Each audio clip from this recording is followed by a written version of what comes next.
Hello नमस्कार। Welcome to believe study. तो आज का सेशन हमारा वेक्टर्स पे रहने वाला है। Vectors chapter mathematics CBSE class 12th boards में ये चैप्टर अपना अच्छा खासा वेटेज रखता है। हम आज इस चैप्टर में जो इसके 4 मार्कर क्वेश्चन के लिए जो पूछे जा सकते हैं क्वेश्चंस, मैं कुछ मतलब सिलेक्टेड 5 क्वेश्चंस लेके आया हूँ। ये क्वेश्चंस मतलब अच्छे खासे मार्क, मतलब 4 मार्क के लिए पूछ सकते हैं, इवन 5 मार्क या 3 मार्क के लिए भी पूछ सकते हैं ये लोग।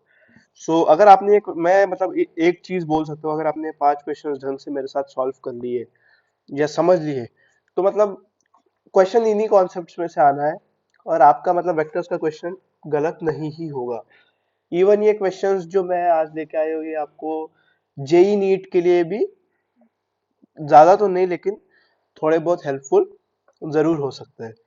तो इस ये वीडियो को अपने फ्रेंड्स के साथ भी शेयर कर दीजिए ताकि उनको भी थोड़ी सी मदद हो जाए, और लाइक करना भी ना भूलिए। तो चलिए फिर स्टार्ट करते हैं। पहला क्वेश्चन देखते हैं। पहला क्वेश्चन बोल रहा है let a vector B vector C vector दिया है, find a vector p which is perpendicular to both a vector and b vector and p dot C vector equals to 18। चलिए सॉल्यूशन, एकदम डिटेल्ड सॉल्यूशन देखते हैं। मैं आपको इस video को 1.5x की स्पीड पे देखना रिकमेंड भी करूंगा, क्योंकि मैं थोड़ा स्लोली स्लोली समझाते समझाते करूंगा, इसीलिए। ए वेक्टर हमारा है आई cap plus 4j cap plus 2k cap. B vector दिया है 3i cap minus 2j cap minus 2k cap. सी वेक्टर दिया हुआ है 2i cap minus j cap plus 4k cap. और हमें एक और चीज बताई गई है, पी वेक्टर डॉट सी वेक्टर जो होता है वो है 18। सबसे पहले क्या करेंगे, मैं यहाँ एक स्टेटमेंट लिख देता हूँ जिससे आपको, या डायरेक्ट सॉल्व ही कर देता हूँ। सबसे पहले क्वेश्चन को सॉल्व करने के लिए, मतलब अभी जो वेक्टर ए और बी वेक्टर को परपेंडिकुलर है वो पैरेलल होगा ए क्रॉस बी के। मतलब सबसे पहले ए क्रॉस बी निकाल लेते हैं। क्या बोल रहे हैं, find a vector which is perpendicular to both A and B. अब अगर कोई वेक्टर इन दोनों के परपेंडिकुलर है, मतलब इनका जो क्रॉस प्रोडक्ट होगा, सॉरी, इनका जो क्रॉस प्रोडक्ट होगा उसके वो पैरेलल भी होगा। सो इनका क्रॉस प्रोडक्ट निकाल देते हैं। क्रॉस प्रोडक्ट निकालना हमें हम सबको आता है। आई जे के कैप, यहाँ ए वेक्टर की वैल्यूज डाल देंगे जो कोएफिशिएंट्स होते हैं 4 1 4 2, और बी वेक्टर का 3 -2 -2। अब हम इसको सॉल्व करेंगे। सॉल्व करने पे आ जाएगा आई cap into -8 minus -4 minus J cap into -2 -6 plus K cap into -2 -12। ये हमारा हो जाएगा -8 +4 हो जाएगा हमारा -4 i कैप -2 -6 प्लस कितना हो जाएगा ये 6 8 जे कैप -14 के कैप।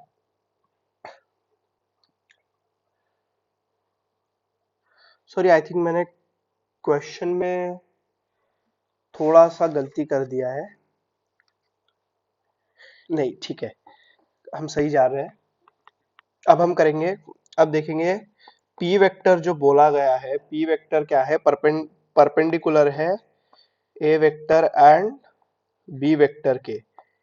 ये हमें क्वेश्चन में दिया गया है, ठीक है। सो अब देखेंगे कि मतलब ये इसके परपेंडिकुलर है, मतलब इसके क्रॉस प्रोडक्ट के पैरेलल होगा। यही मैंने अभी आपको बताया था, ए क्रॉस बी। अब ये क्यों होता है, इसके लिए आपको हमारी प्रीवियस वीडियो चेक करनी होगी।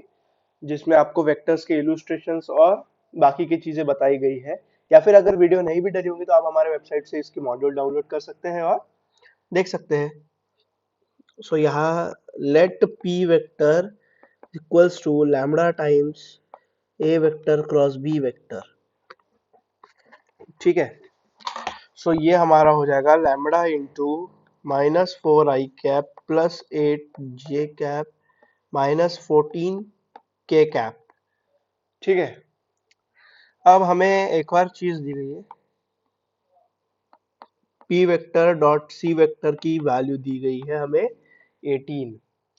सो हम क्या करेंगे, इसको इक्वल कर लेते हैं कि इस इसे हम पी वेक्टर मान लेंगे, जो कि हमने निकाला है lambda times -4 i cap plus 8 j cap -14 k cap dot product into C vector. C vector हमें दिया हुआ है यहाँ पे, ये वाला सी वेक्टर है 2 i cap -j cap -4 k cap, sorry +4 k cap, यहाँ पे प्लस है, सॉरी, हाँ, +4 k कैप। सो ये हमारा बराबर हो जाएगा इसके 18 के बराबर ये हमारा हो जाएगा। अभी हम क्या करेंगे, इनका इनको अभी मतलब सॉल्व करेंगे एलएचएस साइड को। सो ये लैम्बडा इंटू ये हो जाएगा फिर -8 प्लस, सॉरी -8 हो जाएगा फिर ये -14 × 14। सो ये हमारा हो जाएगा 56 हो जाएगा, ये माइनस माइनस हो जाएगा। ठीक है, इक्वल्स टू 18, ये हमारा हो जाएगा -8 लैम्बडा। चलिए इसके अंदर ही देख लेते हैं ब्रैकेट पे। ये हो जाएगा -8 हो जाएगा -16 -56 इक्वल्स टू 8 लैम्बडा इंटू फिर ये हो जाएगा 62 -72 विच इज इक्वल्स टू 8। तो जो हमारा अभी लैम्बडा होगा वो हमारा लैम्बडा हो जाएगा 8 upon lambda equals to will be 8 upon 72। So हमारा लैम्बडा हो जाएगा 1/9। सो हमने लैम्बडा की वैल्यू निकाल दी 1/9। सो सिंपली हमारा जो पी वेक्टर हो जाएगा वो हो जाएगा 1/9 इंटू, इसे डाल देंगे ए क्रॉस बी को। ए क्रॉस बी हमारा हो जाएगा, सॉरी ये वाला, इसे मैं यहीं से उठा लेता हूँ।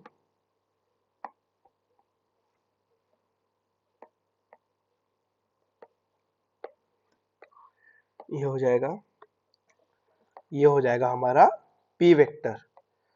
ठीक है, तो चलिए अब नेक्स्ट क्वेश्चन देखते हैं। नेक्स्ट क्वेश्चन क्या कह रहा है, ये मैं आपको बता रहा हूँ कि ये जो क्वेश्चंस है ना, ये मतलब इसी इसी टाइप के क्वेश्चंस आएंगे वेक्टर्स में, और बस वैल्यूज चेंज कर देंगे ये लोग। चलिए अगला क्वेश्चन देखते हैं। अगला क्वेश्चन कह रहा है, if a unit vector A makes an angle pi/3 with I cap and pi/4 with J cap and an acute angle theta with K cap, then find theta and hence the components of A vector। चलिए लिख देते हैं क्या क्या बोला गया है। सबसे पहले क्या करना है ना, बोर्ड एग्जाम में इस चीज का ध्यान रखना है कि जो जो चीजें दी गई है ना, उन्हें सबसे पहले लिख ले कि क्या क्या दिया हुआ है। A vector R 1 equals to cos pi/3, ये हमें पता है, which is equals to half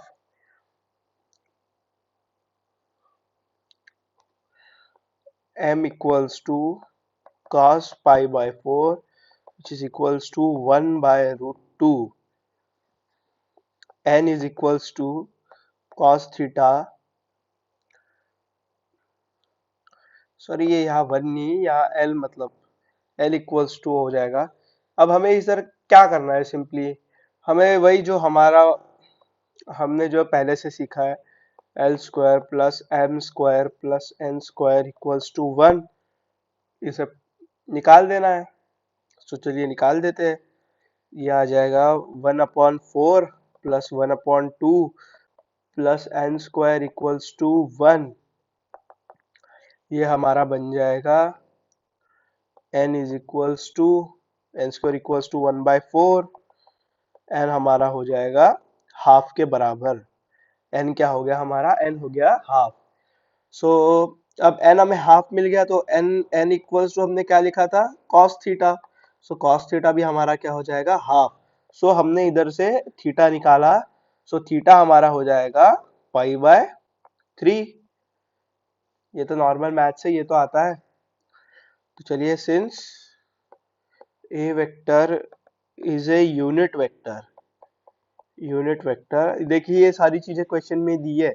unit vector, so A vector is equals to L I cap plus M J cap plus N K cap. So A vector हमारा हो जाएगा 1/2 I cap plus 1/रूट J cap plus 1/2 K cap. बस हमें क्या निकालना था इस क्वेश्चन में? यही तो निकालना था। अब कंपोनेंट्स ऑफ क्या बोल रहा है ये? कंपोनेंट्स ऑफ वेक्टर तो हमने निकाल दिया। ये तो कंपोनेंट्स ऑफ वेक्टर हो गए, और ये कंपोनेंट्स ऑफ स्केलर एन भी निकाल दिया। ये तो दिए हुए ही थे पहले से। तो बस चलिए, ये देखिए बहुत इजी इजी इजी क्वेश्चंस आते हैं सीधा, मतलब फार्मूला बेस्ड भी कह सकते हैं। अब थोड़े मतलब इसमें क्या होता है ना, ये क्वेश्चन सिर्फ थोड़े से लेंदी होते हैं और कोई चीज नहीं होती है। अब अगला क्वेश्चन देखते हैं, चलिए।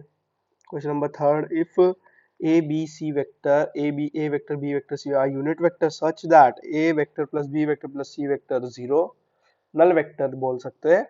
Find the value of A dot B plus B dot C plus C dot A. क्या क्या बोला है? चलिए, मैं ये अलग अलग कलर इसीलिए यूज कर रहा हूँ ताकि आपको भी थोड़ा देखने में सही लगे। फिर आप मुझे कमेंट करके बता सकते हैं कि कौन सा कलर बेटर रहेगा। ए magnitude of A vector is equals to magnitude of B vector is equals to magnitude of C vector। ये क्या बोला गया है? यूनिट वेक्टर तो 1 ही हो जाएगा। और हमें एक और चीज दी गई है, a vector plus B vector plus C vector क्या दिया गया है? 0 के बराबर दिया है। सो अभी क्या करेंगे? नाउ लेट, मतलब इनका होल स्क्वायर कर देते हैं, ठीक है। सो ए vector plus B vector plus सी वेक्टर का होल मैग्नीट्यूड का स्क्वायर क्या हो जाएगा? ये हो जाएगा a vector plus B vector plus C vector into A vector plus B vector plus C vector equals to 0। अब इसको एक्सपैंड करके लिख देंगे, इजी सी चीज है।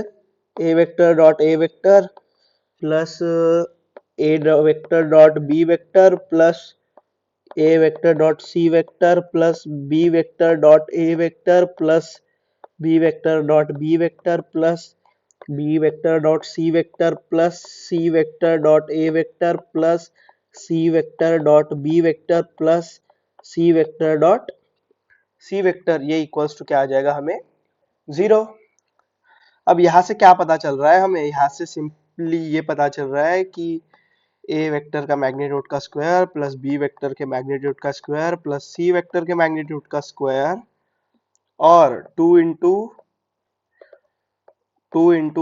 A vector B A dot B vector plus B vector dot C vector plus C vector dot A vector equals to 0।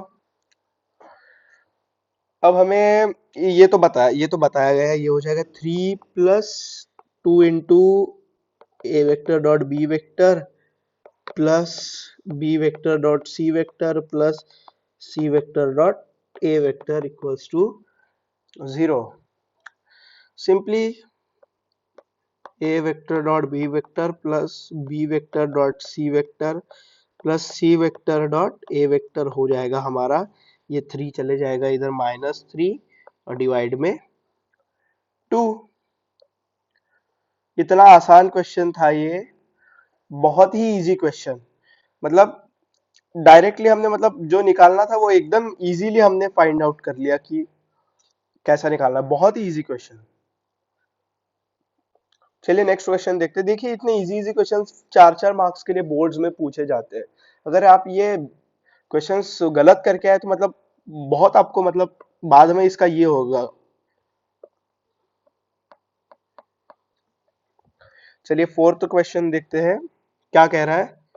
A vector दिया हुआ है आई cap plus J cap plus K cap. B vector दिया हुआ है 2 I cap minus J cap plus 3 K cap. C vector दिया है आई cap minus 2 J cap plus K cap. बोल रहे हैं find the unit vector parallel to the vector. एक vector दिया है उसके पैरेलल एक यूनिट वेक्टर निकालना है। सो चलिए देखते हैं। अब इसे क्या करते हैं, इसे एक वेक्टर अज्यूम कर लेते हैं कि लेट, कौन सा अज्यूम करें, let P vector is equals to 2a vector minus B vector plus 3c vector. ठीक है, बस अब इसमें सीधा सीधा डाल देंगे। 2 इंटू ए वेक्टर दिया है प्लस आई cap plus J cap plus K cap minus B vector है 2 I cap minus 2 sorry minus J cap plus 3 K cap plus 3 into C vector दिया आई cap minus 2 J cap plus K cap. Bracket लगाना जरूरी है। क्या हो जाएगा ये हमारा पूरा कैलकुलेट करने, ठीक है, calculate 2 I cap plus 2 J cap plus 2 K cap minus 2 I cap minus plus J cap minus 3 K cap plus 3 I cap minus 6 J cap plus 3 K cap. ये हमारा इक्वल हो जाएगा, ये 2 से 2 कट गया, ये 2 जे सॉरी ये हमारा हो जाएगा 3 आई कैप हो जाएगा, फिर 3 आई कैप बचा माइनस 3 जे कैप और फिर आखिर में बचता है 2 के कैप। ये और ये भी कैंसिल हो जाएंगे, सो 2 के कैप बचेगा आखिर में। सो बस अब क्या करेंगे, अब ये हमें पी वेक्टर तो मिल गया है, पी वेक्टर हमने निकाल लिया। सो अब क्या करेंगे, अब हमें क्या निकालना था, find a unit vector parallel to. इसका मैग्नीट्यूड ले लेते हैं सबसे पहले, ठीक है। पी वेक्टर का मैग्नीट्यूड हो जाएगा अंडर रूट 9 + 9 + 4 जो कि इक्वल हो जाएगा अंडर रूट 18 और 18 रूट 22 के। ठीक है, अब यूनिट वेक्टर निकालना है भैया। यूनिट वेक्टर कैसे निकालते हैं, पी का पी कैप हो जाएगा हमारा P vector divided by magnitude of P vector. P vector दिया है 3 I cap minus 3 J cap plus 2 K cap divided by root of 22। So बस निकाल लिया हमने यूनिट वेक्टर, कोई बड़ी बात नहीं थी इसमें। ये भी बहुत आसान क्वेश्चन। तो चलिए नेक्स्ट क्वेश्चन देखते हैं, क्वेश्चन नंबर 5, ये आखिरी क्वेश्चन है। सो ये थोड़ा अच्छा खासा क्वेश्चन है, मतलब इसे आप थोड़ा सा कंसिडरेबल क्वेश्चन कह सकते हैं बोर्ड के पॉइंट ऑफ व्यू से। जेई के पॉइंट ऑफ व्यू से बिल्कुल भी नहीं, क्योंकि ये इतना भी कोई टफ क्वेश्चन नहीं है जेई के पॉइंट ऑफ व्यू से। देखते हैं, show that points A B C with position vectors दिए हुए हैं respectively are the vertices of right angle triangle, hence find the area of triangle. क्या कह रहा है ये ट्रायंगल का एरिया। आप क्या कीजिए, सबसे पहले इस वीडियो को पॉज कीजिए यहीं पे, मैं अभी 1-2 सेकंड का पॉज ले रहा हूँ। आप इस क्वेश्चन को खुद से ट्राई करके देखिए, होता है तो ठीक, नहीं तो सॉल्यूशंस तो है ही। सो दिया गया है ए बी सी। चलिए ठीक है, ए बी सी दिया हुआ है, क्या निकालना है, राइट एंगल ट्रायंगल बोला गया है, मतलब थोड़ा सा मैंने इसे गलती कर दी है बनाने में। ठीक है, कुछ नहीं, गलती को सुधार लेते हैं, गलती से इंसान से ही होती है। तो ये हो गया यहाँ पे। ए वेक्टर दिया हुआ है, डायरेक्ट करते हैं, बेसिक चीज आती है सबकी, क्लियर है। ए बी वेक्टर हमारा हो जाएगा किसके बराबर, ए बी वेक्टर हो जाएगा ओ B vector minus O A vector के। अब ओ बी वेक्टर क्या दिया गया है, ओ बी वेक्टर दिया है हमें i cap minus 3 j cap minus 5 k cap, minus of O A vector है 2 i cap minus j cap plus k cap. Bracket लगा देंगे, कोई बड़ी बात नहीं है। ये निकाल, ये क्या आ जाएगा, ये आ जाएगा minus of I cap minus of 2 j cap minus of 6 k cap. अब क्या करेंगे, ए बी वेक्टर का साथ में मैग्नीट्यूड निकाल लेते हैं, देखते हैं आगे जरूरत पड़ेगी। इसका मैग्नीट्यूड हो जाएगा 1 + 4 + 36, क्या हो जाएगा, ये हो जाएगा √41। चलिए आगे देखते हैं बीसी वेक्टर। बीसी वेक्टर कैसे निकालेंगे, बीसी वेक्टर हो जाएगा O C vector minus O B vector. ये हमारा हो जाएगा O C vector minus O B vector, मतलब 3 i cap minus 4 j cap minus 4 k cap minus B vector दिया है आई cap minus 3 j cap minus 5 k cap, जो बराबर हो जाएगा 3 - 2 i cap minus j cap plus k cap. ये हो जाएगा हमारा बीसी वेक्टर। इसका भी मैग्नीट्यूड निकाल लेते हैं, बीसी वेक्टर का मैग्नीट्यूड हो जाएगा हमारा 4 + 1 + 1 = √6। ये हो जाएगा हमारा √6 के बराबर। अब निकाल लेते हैं सी ए वेक्टर को। सी ए वेक्टर कुछ भी नहीं, सी ए वेक्टर हो जाएगा O A vector minus O C vector. O A vector यानी 2 i cap minus j cap plus k cap minus O C vector दिया है 3 i cap minus 4 j cap minus 4 k cap. C A vector हमारा हो जाएगा किसके बराबर, minus i cap minus j plus 4 plus 3 j cap plus k plus 4 plus 5 k cap. C A vector का magnitude क्या हो जाएगा, √1 + 9 + 25, ये हो जाएगा हमारा √35, √35। अब क्या करना है, जगह है यहाँ पे, यही कर लेते हैं। A B vector plus B C vector plus C A vector, ये किसके बराबर है, ये है 0 के बराबर। ठीक है, वेक्टर लगाना सही नहीं, ये है नल वेक्टर। सो ये 0 के बराबर मतलब निकाल लिया हमने, कोई बड़ी बात नहीं है इसमें।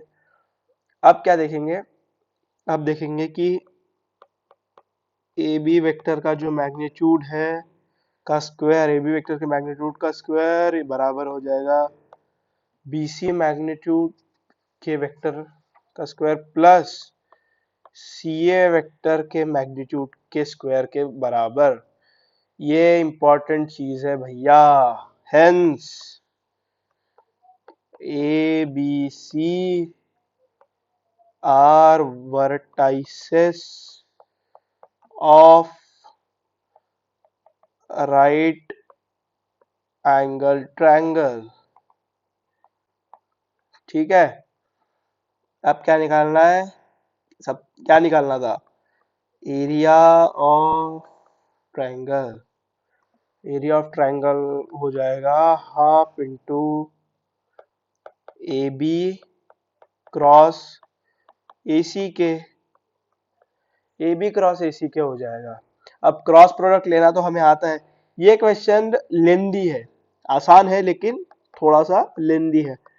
ए B vector cross A C vector हो जाएगा हमारा i cap j cap k cap, ये हो जाएगा -1 -2 -6 1 -3 5। थोड़ा ढंग से कर। ये किसके बराबर हो जाएगा, ये हो जाएगा -8 i cap -11 j cap +5 k cap के बराबर। इसे आप सॉल्व कर लीजिए, यही आएगा आपका answer. Now half into cross product of A B vector and A B cross A C equals to half into magnitude of -8 i cap -11 j cap +5 k cap. अब इसका मैग्नीट्यूड निकालना है, अंडर रूट में ले लेते हैं और square कर देते हैं। Half into under root 64 plus 121 plus 25, ये कितना हो जाएगा पूरा 121 और 25 कितने हो गए 126 146 146, ये हो जाएगा √210, ये हमारे हो जाएगा equal √210 divide by 2 square units. ये हमारा एरिया ऑफ ट्रायंगल हमें मिल गया। बस आज के लिए इतना ही। ये 5 क्वेश्चंस अगर आपने ढंग से कर लिए, इसके कॉन्सेप्ट को अपने दिमाग में बिठा लिया, तो इसके बाहर से क्वेश्चन नहीं आएगा। इन्हीं क्वेश्चंस के कॉन्सेप्ट में से एक और नया क्वेश्चन फ्रेम करके एग्जामिनर आपको दे देगा। ये कॉन्सेप्ट्स अगर आपके अच्छे हैं तो आप ये क्वेश्चन गलत नहीं करेंगे। सो आज के लिए इतना ही। Thank you so much. और इसका नेक्स्ट वीडियो